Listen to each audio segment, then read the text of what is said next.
the real problems, Adam, are never the business problems.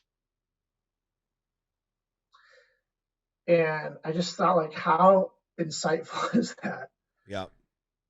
You know, um, I've had, you know, one of my kids born with a cleft lip and palate. One of my kids at a year old had cancer. One of my kids has a severe nut allergy. Um, you know, like one of my kids has a pretty significant speech delay. One of my kids, right? Like, Right. No, it goes on and on. and so, yeah, it goes, interestingly, it goes on and on. Um, and so you just realize that, like, these are the things that money can't really help with. Obviously, you can get better health care, and that's not insignificant, but like, yeah, we're so much bigger than our business.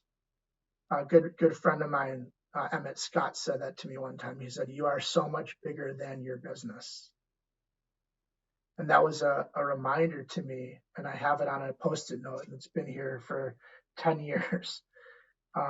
You know, when I think that things are rough and things are not going well in business, or I'm having a rough day or a rough week or rough month or whatever, like, I'm so much bigger than that. And I have another note here that I keep, which says what matters more, and what matters most. And that's another reminder for me, a frame to say, like, hey, it might matter that the business this month is not going well. It might matter that we had a 25 or 30% decline in the market in a really short period of time. It might matter, but like, what matters more than that? And what matters most? And so, um, you know, the final thing that I would say in this vein, and you touched on it a little bit earlier, is even though I think that we've made great strides in our society around mental health, I still think that it's a little bit in the shadows. And I would really love to see the day when people are talking more openly than they are today about mental health, depression, bipolar disorder, anxiety.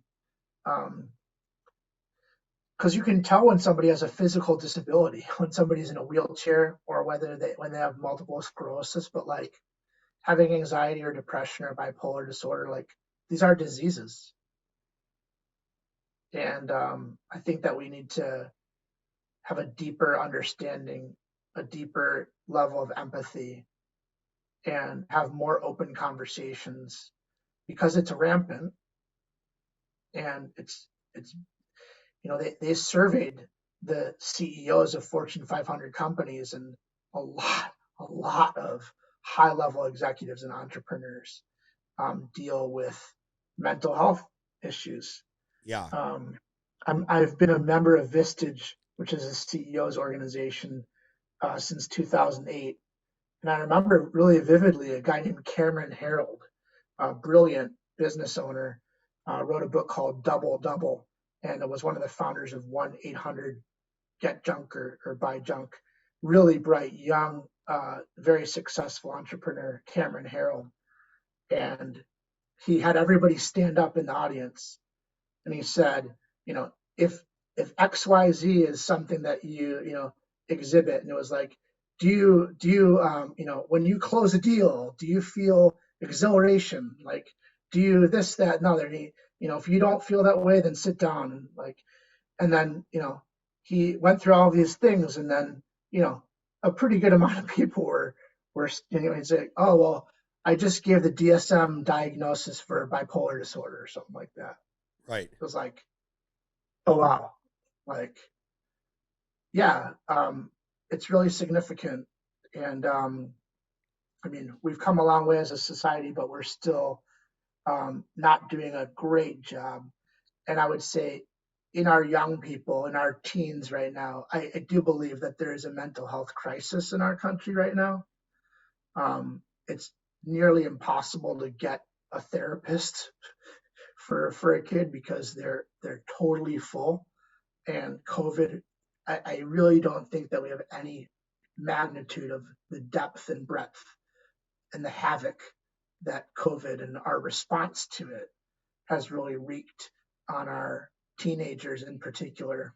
And so, that would be my parting wish for us and for our country is to get some more courage to bring some of those conversations that are still lurking in the shadows more into the forefront and have candid conversations.